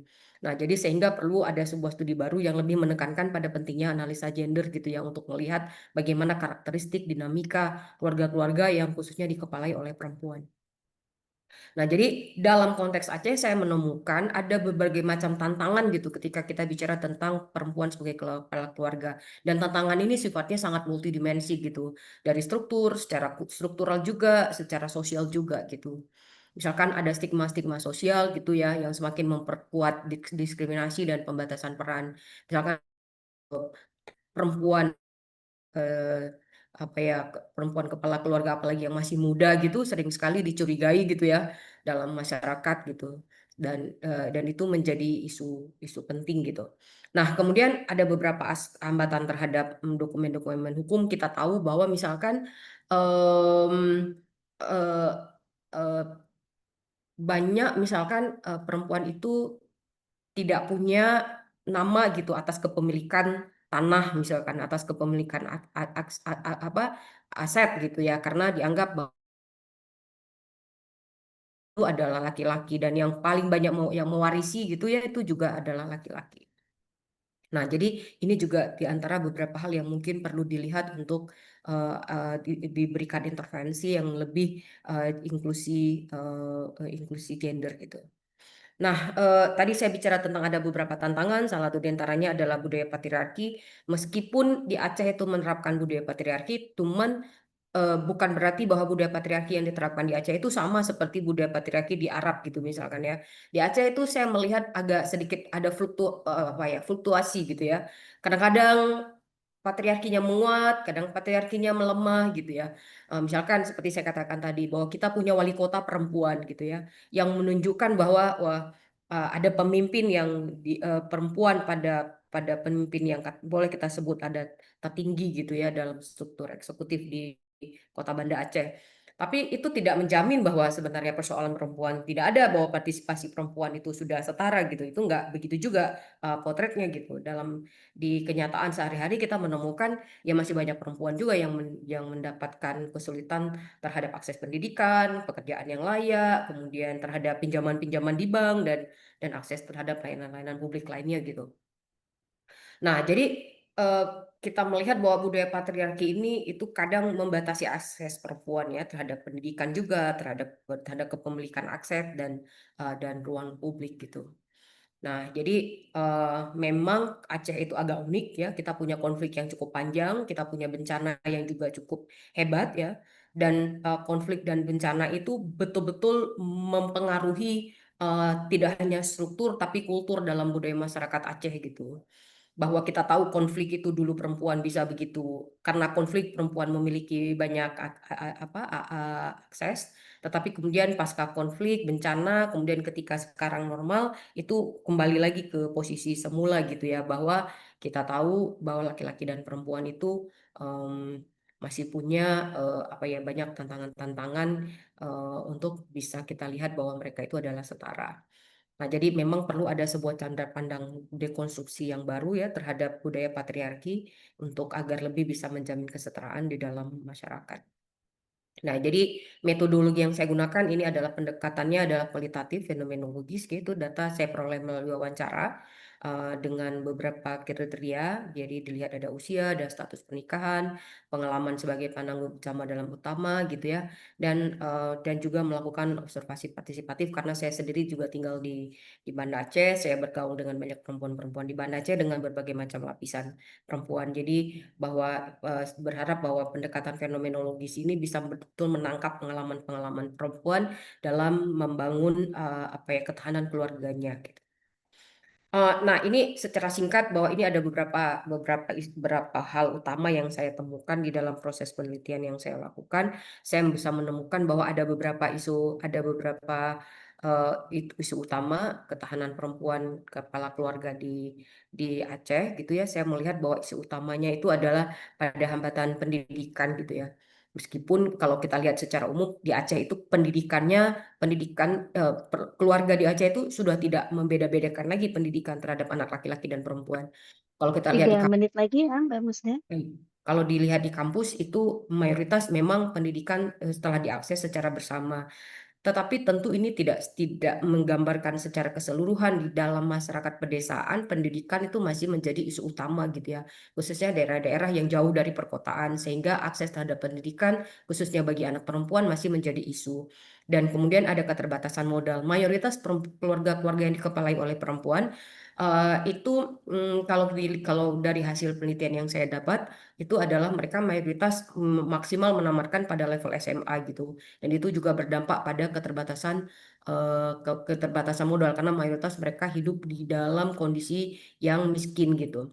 Tapi ada hal yang menarik yang saya temukan ya, meskipun mereka miskin ya, dan mereka itu memang rentan sekali untuk jatuh ke dalam kemiskinan karena pendidikan mereka yang lebih rendah, keterampilan yang mereka tidak miliki gitu ya. Tetapi saya melihat bahwa mereka itu memiliki sisi agensi yang juga kuat gitu ya. Jadi perempuan itu tidak punya alasan untuk tumbang karena kemiskinan gitu ya. Mereka membangun jaringan-jaringan sosial untuk tetap bisa bertahan gitu ya di dalam segala macam keterbatasan gitu. Nah, kemudian bahwa ketahanan keluarga itu tidak hanya bisa dilihat hanya dari satu sisi ekonomi saja. Seperti saya katakan tadi, meskipun mereka itu mayoritas mereka adalah miskin, tetapi tetapi mereka itu boleh kalau kita bilang mereka itu bukan kelompok rentan yang lemah gitu ya, bahwa mayoritas kepala keluarga perempuan itu Waktunya mereka. sudah hampir habis sekali, Ibu Musda. Bisa langsung Baik. ke kesimpulan atau di wrap up ya? Baik, jadi secara keseluruhan saya bisa melihat bahwa memang secara data statistik kepala keluarga yang dikepalai oleh perempuan mayoritas adalah miskin, mereka punya tingkat pendidikan yang lebih rendah, tetapi mereka itu punya daya tahan yang cukup kuat untuk menghadapi berbagai macam hambatan yang mereka alami gitu, yang mereka hadapi baik secara struktural maupun secara kultural ya. Misal melalui bagaimana mereka melakukan kelompok-kelompok penguatan-penguatan kelompok-kelompok perempuan di wilayah pedesaan gitu. Jadi ada beberapa daerah itu memang difasilitasi oleh PK ya, perempuan kepala keluarga, tetapi di luar dari itu perempuan juga punya kelompok-kelompok sendiri yang saling mendukung gitu. Bahwa saya melihat ada kekuatan dalam kerja sunyi perempuan meskipun sistem sosial itu tidak berpihak gitu ya. Nah, jadi sehingga akhirnya penting untuk melakukan pengajian-pengajian akademik untuk menyuarakan pengalaman-pengalaman perempuan ini gitu dan menawarkan konsep baru tentang bagaimana sebenarnya mengukur ketahanan keluarga yang lebih adil gitu dibandingkan hanya melihat pada sisi ekonominya saja. Saya pikir itu saja yang bisa saya simpulkan dari penelitian saya ini. Terima kasih, mohon masukan dan saran dari teman-teman untuk semakin memperkuat penelitian ini. Saya kembalikan, billahi taufiq wal hidayah. Assalamualaikum warahmatullahi wabarakatuh. Oke, Waalaikumsalam warahmatullahi wabarakatuh. Terima kasih Mbak Musda. Namanya mengingatkan saya pada Ibu Musda Mulia ya, salah satu tokoh feminis besar Indonesia. Terima kasih sekali lagi paparannya untuk apa presentasi dari Mbak Musdah mengenai ketahanan perempuan kepala keluarga di Aceh. Kita masuk ke sesi pertanyaan dan sayang sekali hanya 15 menit waktu kita ya, tidak bisa sampai 30 menit. Ada 3 penanya, silahkan Pak Tom, Mbak Esther, dan Mbak Nila, juga Mbak Dini. Oke Kak, terima kasih Kak. Saya boleh menanyakan? Iya, silahkan. Oke. Terima kasih kepada Kak Moderator, Kak Yuyun, kemudian juga para pembicara. Nah, saya ingin bertanya kepada Mbak Hanifah Paramita ya. Sebelumnya saya mengapresiasi atas materi yang sudah Mbak presentasikan tentang solidaritas digital. Ini hal yang menarik ya menurut saya. Saya pribadi membaca satu buku parenting dari Amerika, Chinese parenting gitu kan. Nah, intinya dia ada membahas tentang co-parenting. Nah, tadi kan yang Ibu bahas ini tentang solidaritas digital antar perempuan sebagai perlawanan kita terhadap neoliberalisme, dan menurut saya ini hal yang sering kali terlewatkan. Nah, tapi kalau dalam kasus co-parenting ini kan kalau di versi tradisionalnya kan paman ikut mengasuh anak, itu kan sesuatu yang normal di Indonesia kan. Tapi bagaimana dalam dunia digital perkotaan yang semakin orang-orang tersendirikan dengan neoliberal kan? Bagaimana kita reproduksi solidaritas ini untuk sistem co-parenting? Apakah kita bisa mengembangkan sistem co-parenting yang selama ini dilakukan secara tradisional? Kemudian satu lagi, ini kan komunitas-komunitas hal-hal kayak gini kan kuatnya di daerah perkotaan. Saya dari Sumatera, dan bahkan saya nggak tahu ada komunitas seperti itu kan. Jadi kan informasi itu sangat terbatas. Apakah ini bisa aktivisme digital ini bisa direplikasi di daerah-daerah yang punya sosial kapital yang rendah? Saya membahasakannya sosial kapital dalam arti pengetahuan orang-orangnya, keinginan untuk berkomunitas dan sebagainya. Karena kan ini sangat sulit menurut saya mereplikasinya di daerah-daerah yang ya bukan Jawa lah, intinya seperti itu. Terima kasih. Baik, terima kasih. Silahkan, tadi ada Ibu Esther. Ya, terima kasih Kak Yuyun. Tolong singkat saja ya. Ya, singkat. Oke, saya Ya. hanya tertuju kepada 2 presenter dari Aceh. Ya, dari Ibu yang pertama tentang cerita perempuan tadi, bahwa ibu itu mewariskan karakter tentu saja diwarnai dengan nilai-nilai religius. Nah, pertanyaan saya anehnya justru mereka anak-anak laki-laki yang dibentuk oleh ibunya dengan baik, dengan diwarisi nilai-nilai itu, begitu menikah tidak mengakui ibunya, dan yang mempengaruhi, yang membuat anaknya begitu menurut cerita tadi adalah perempuan juga, yaitu istrinya, dan juga mungkin nilai-nilai dari luar. Pertanyaan saya tuh kenapa bisa begitu? Ya, lalu kemudian apakah ada cerita lain? Ya, ini mestinya memang dibaca dari kacamata feminis ya, semua cerita tadi tidak sekedar hanya menceritakan ini, tapi dari perspektif perempuan gitu ya. Terus apakah ada cerita? Mungkin tadi ada 5 cerita, tapi tidak sempat dipaparkan cerita masyarakat Aceh tentang seorang ibu yang membesarkan anak perempuannya, lalu kemudian anak perempuan ini menjadi kuat gitu. Ya, kuat dan ya, yang seperti digambarkan oleh Ibu atau Kakak Musdawati tadi. Itu menarik sekali, justru memaparkan tentang kekuatan perempuan pada masa-masa sulit perempuan Aceh yang ke depan. Karakter kepemimpinan seperti Cut Nyadin ya, itu menarik buat saya. Lalu bagaimana mereka dibentuk? Siapa yang mewariskan nilai-nilai kepemimpinan, keberanian, keteguhan yang dimiliki oleh para perempuan Aceh ini, yang juga sudah tampak bukan hanya pada Cut Nyadin, tapi sampai sekarang juga perempuan-perempuan peka itu yang begitu kuat. Nah, apakah mereka mewarisi itu dari ibu mereka atau justru dari bapak mereka? Nah, ini sekali. Terima kasih. Ya, itu pertanyaannya. Dan untuk semua pembicara, apa itu yang ibu-ibu tafsirkan dengan kata keperempuanan yang menjadi tema dari panel kita? Keibuan oke, tapi keperempuanan itu apa? Dan itu kaitannya nanti keperempuanan dalam konteks sosial tentu saja, bukan dalam konteks privat. Ini yang saya ingin ya. Iya, terima kasih. Maaf Mbak Yuyun dan teman-teman semua. Enggak, makasih banyak Mbak Esther. Saya kira ini juga yang saya dari tadi sempat dalam tanda kutip gelisahkan ya, bagaimana ketika seorang perempuan itu meneliti persoalan-persoalan yang ada di dalam konteks masyarakat kita mengenai perempuan itu meneruskan epistemologi yang sudah ada dengan melihat lebih kritis seperti itu. Baik, Mbak Nila dan Mbak Dini, silahkan. Mbak, boleh usul kalau bertanya atau memberikan komentar, boleh nama lengkap dengan afiliasi kalau ada afiliasi atau lembaganya. Oke, Mbak Esther Terima kasih. Ya, silahkan. Tadi Mas Tom juga belum ya? baik. Iya, saya Esther, pendeta. Ya, itu organisasi Persekutuan Pendeta Berpendidikan Teologi di Indonesia. Baik, Iya. terima kasih Mbak Esther. Mas Tom tadi dari mana, Mas Tom? Masih ada nggak, Mas Tom? Atau kita lanjut dulu?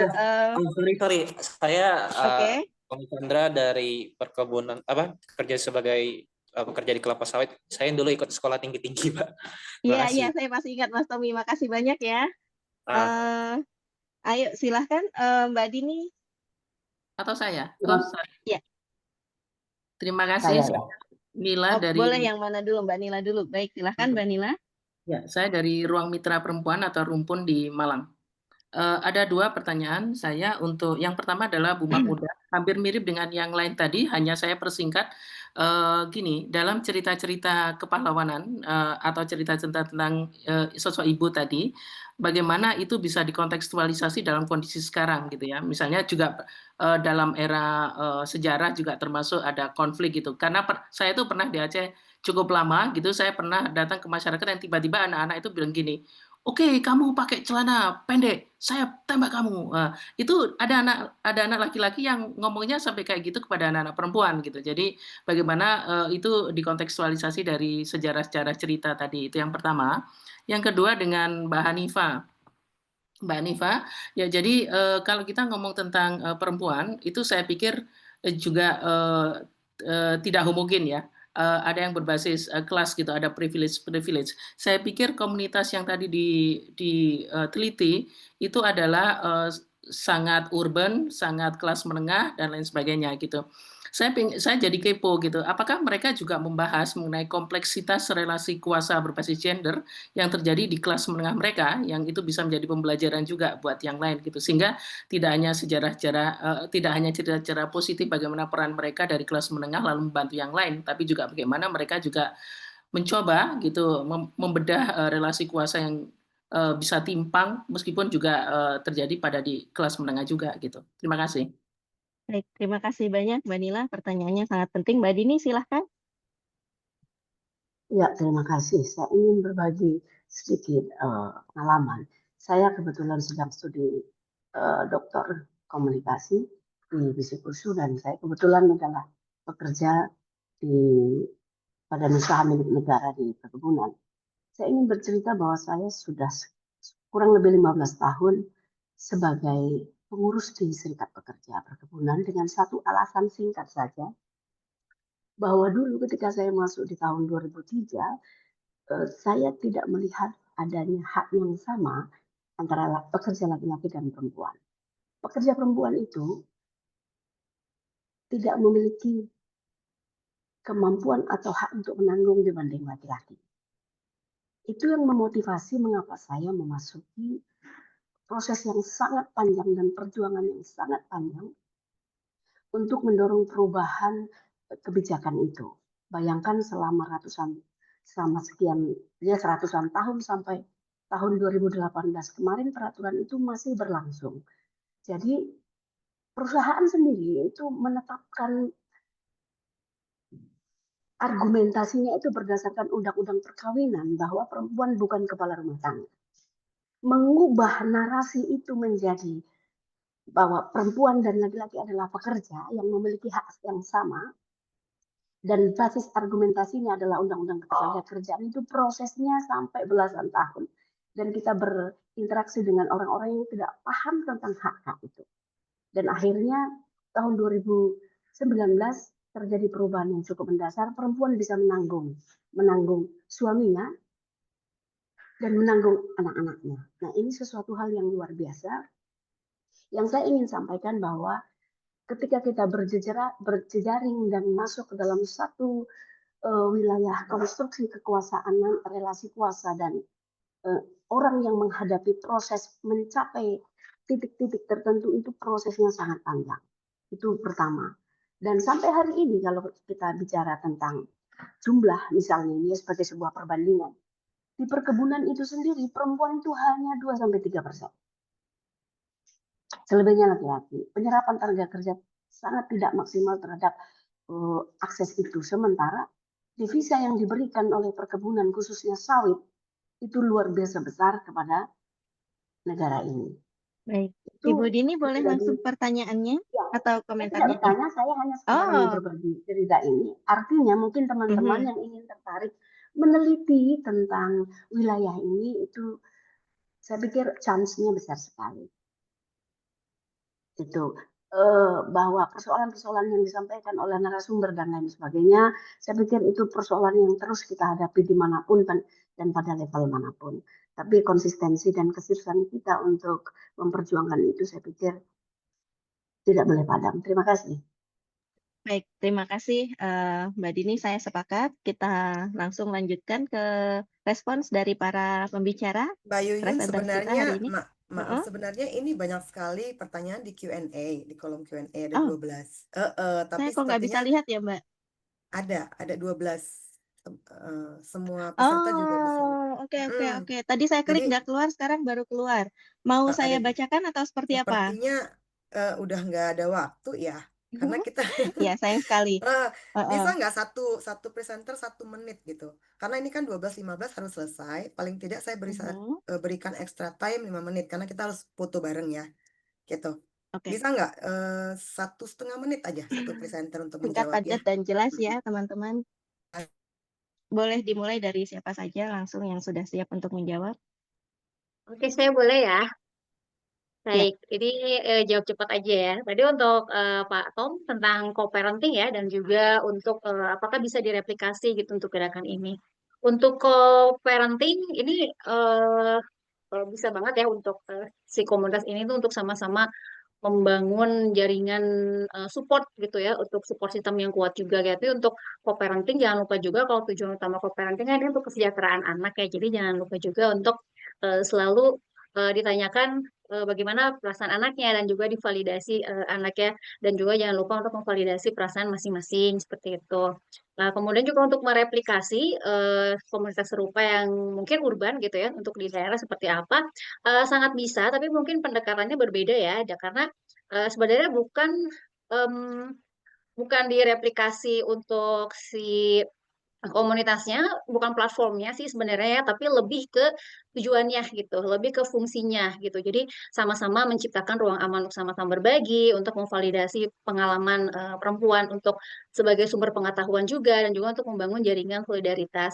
Mungkin kalau di perkotaan jaringannya digital gitu ya, jadi bisa jauh gitu. Nah, kalau mungkin di daerah dengan sosial kapital yang rendah tadi seperti yang Pak Tung bilang, bisa tatap muka, bisa saling bertemu, dan itu pada intinya sih lebih ke fungsi ya, bukan di platformnya seperti itu. Kemudian untuk pertanyaan yang Saya kira sudah habis waktunya Oh Mbak iya, Hanifah. oke, Lanjut siap. ke Makasih. pembicara selanjutnya ya. Maaf kalau belum ada yang belum terespon. Mungkin saya Mbak Silakan. Ya menjawab. Oke, terima kasih. Saya Baik. menjawab pertanyaan Mbak Esther. Mbak Esther mungkin terima kasih pertanyaannya. Intinya sebenarnya memang posisi di peran Ahmad Ramanyang itu, cerita di situ dominan adalah melihat sosok figur ibu yang kasih sayang, figur ibu sampai akhir hayatnya, walaupun anaknya menentang dia, tapi dia tetap sebenarnya dia kasih sayang, dia ajaran-ajaran itu tetap sebenarnya mengalir pada anak itu, karena di akhir cerita dia si anak juga walaupun dikutuk sama Allah dia tetap memanggil nama ibunya, di akhirnya dia minta maaf walaupun dia akhirnya menjadi batu. Begitu juga cerita Putri Pukas yang menjadi batu juga, walaupun dia cintanya kepada ibu karena rindunya kepada ibu menengok ke belakang, dan itu akhirnya dia menjadi batu juga. Tapi itu adalah bukti realisasi bahwa dia sebenarnya sangat mencintai ibunya. Mungkin itu ya. Lalu yang untuk Mbak Dila, konteks sekarang, saya juga kebetulan orang Aceh tapi karena tinggal di Jakarta, saya melihat bahwa keluarga, mungkin saya melihat beberapa keluarga di Aceh itu dia lebih menekankan pendidikan pada perempuan. saya melihat bahwa beberapa di daerah, kebetulan di daerah Biren, saya kebetulan di PD, itu anak laki-laki tidak perlu sekolah tinggi. Dia tamat SMP, tamat SMA bisa berdagang. Tapi untuk perempuan itu dituntut dia sekolah, kuliah yang tinggi. Maka saya lihat mungkin fenomena ini berangkat dari tokoh-tokoh perempuan yang dilahirkan oleh bangsa Aceh terdahulu. Jadi kaum perempuan kelihatannya lebih, para ibu lebih mendominasi mendidik anak perempuannya pendidikan lebih tinggi, sementara laki-laki ke sawah atau berdagang atau merantau mencari penghasilan. Mungkin itu yang bisa saya beri jawabannya. Terima kasih, Mbak Yuyun. Baik, terima kasih Ibu Mahmudah. Yang lain silahkan. Boleh saya? Ya. Boleh Mbak Musda, Ya, silakan. baik. Terima kasih Mbak Esther. Ini sebenarnya pertanyaan yang sangat mendorong kita untuk berpikir lebih dalam tentang masyarakat Aceh. Sebenarnya Aceh itu agak unik ya. Satu sisi kita punya budaya patriarki yang kuat, tetapi di sisi yang lain kita punya budaya matrilineal gitu. Nah, jadi ini agak sedikit satu sisi yang agak paradok gitu ya. Misalkan dari sisi budaya patriarkis bahwa kita melihat laki-laki itu dominan dalam politik, agama, kepemimpinan publik gitu ya. Tapi di sisi lain kita punya elemen matrilineal atau matrilokal gitu. Bahwa anak-anak itu memang cenderung dalam keluarga dari garis perempuan gitu. Jadi perempuan itu kuat dari garis keturunan, kemudian mereka pewaris rumah dan posisi simbolik dari adat gitu. Nah, jadi kemudian pada sisi patriarkis itu Aceh itu memang mewarisi tradisi Islam gitu ya, bahwa laki-laki itu adalah pemimpin sebagai imam, pemimpinan masyarakat gitu, figur utama politik, keagamaan gitu ya. Ada ulama, ada geci, tengku, semua itu adalah laki-laki. Dan budaya patriarki ini tuh ditransfer melalui lembaga-lembaga formal gitu. Ada pesantren kita tahu ya, ada Dayak, ada Menasah tadi disebut, ada struktur pemerintahan di Gampung. Tapi di sisi yang lain kita itu matrilineal, matrivokal gitu dalam ruang domestik. Nah, dalam adat Aceh kita tahu bahwa biasanya ada tinggal rumah Aceh gitu ya, per laki-laki dan perempuan tinggal rumah Aceh, dan biasanya itu diwariskan ke anak perempuan setelah menikah. Laki pindah ke rumah yang ditinggali oleh perempuan. Nah, dalam hubungan keluarga, perempuan punya memegang otoritas simbolik gitu dan ekonomi dalam rumah tangga. Maka dalam struktur masyarakat Aceh kita tahu ada ucapan misalkan laki-laki itu minta peng cari duit, perempuan itu minta beru, perempuan itu minta cari beras gitu. Jadi menunjukkan sebuah struktur perbedaan peran, tetapi dua-duanya itu punya peran yang penting gitu. Nah, transfer budaya materi lokal ini itu biasanya melalui praktek-praktek pernikahan, pewarisan gitu dan pola tinggal bersama. Nah, inilah dua dialektik dalam masyarakat Aceh gitu. Dialektik patriarki tapi pada sisi lain matrilineal gitu. Maka menurut saya memang anak-anak itu diajarkan oleh ibu dalam keluarga, tapi tradisi di Aceh itu adalah tradisi lisan dan mayoritas lisan ini diproduksi oleh laki-laki gitu. Mungkin itu yang tergambar dalam cerita-cerita Rahmat Ramayang gitu ya, yang memang wacana itu dipegang oleh laki-laki khususnya dalam memproduksi teks dan memproduksi pengetahuan khususnya di masa lalu ya. Dan itu dia berdialektika dengan perang, dengan budaya patriarki yang tadi gitu. Tapi pada sisi yang lain materi vokalnya kuat gitu. Nah, jadi memang ketika kita bicara tentang posisi perempuan di Aceh kan dia dia Mbak saling Musda, saya kira pengaruh. sudah habis ya. Mbak Ya, Renia, terima kasih. barangkali ada yang ingin disampaikan. Makasih Mbak Musda, dan maaf terputus. Mbak Renia, 1 menit. Oh baik, tadi mungkin saya ngelihat Q&A ada yang bertanya apakah memang minimalisme ini mampu menekan sampah dan limbah, sampah dan limbah itu sementara masih banyak fashion dan beauty. Nah, memang fashion dan beauty itu memang menargetkan perempuan ya. Makanya di komunitas minimalisme ini lebih menekankan supaya perempuan itu lebih berkesadaran untuk bisa menerapkan gaya hidup minimalisme agar bisa lebih mengontrol perilaku konsumtif mereka untuk menyikapi atau respon terhadap kapitalisme yang semakin masif produksinya. Mungkin itu saja dari Baik. saya. Oke, terima kasih Mbak Renia, dan terima kasih untuk teman-teman semuanya yang sudah mempresentasikan, berpartisipasi diskusi. Sekarang saya kembalikan ke Mbak Ira. Waktunya Ya, untuk terima foto kasih. bersama ya. Iya, terima kasih Mbak Yuyun. Terima kasih untuk semua presenter dan peserta. Boleh kita ambil fotonya dulu? Silakan dibuka kameranya. Kami akan mendokumentasikan Silakan foto, Bu. foto kita. Oke, di layar pertama. Pak Wiono tidak begitu kelihatan ya wajahnya, enggak apa-apa. Halo, Nelly. Oke, tunggu ya Nel, di panel satu lagi ya, bentar. Oke, 1, 2, 3. Oke, sebentar. Tahan ya senyumnya. Boleh kasih love juga. Oke, saya ambil di layar kedua sebentar. Oke. Ya, terima kasih banyak Mbak Yuyun. Kita dapat pelajaran ya dan insight banyak dari panel kali ini, tapi sayangnya memang harus dihentikan. Tadi saya lihat 14 loh pertanyaan di Kasih, di, Bu. di kolom Q&A gitu. Maaf ya untuk teman-teman yang tidak bisa direspons karena waktu yang sangat singkat, karena memang begitulah konferensi. Hanya 1,5 jam untuk 4 presenter. Kita masih punya panel 315 reproduksi dan seksual. Kemudian di panel 316 ada adaptasi perempuan di tengah pusaran budaya dan praktik adat ya. Jadi di panel 1 ada Nelly Martin, Anatias PhD sebagai chair, dan di satu lagi di panel 316 ada Farid Mutakin MA. Oke, sampai ketemu. Terima kasih di panel berikutnya ya. Sampai ketemu. Dadah, terima Terima kasih kasih semuanya. semuanya. Terima kasih Mbak Ira, terima Terima kasih kasih Mbak semuanya. Yuyun. Terima kasih. Terima kasih Terima kasih Mbak Terima kasih Yuyun. Mbak Mbak Yuyun, Semuanya Mbak Ira. sehat. Sugawati.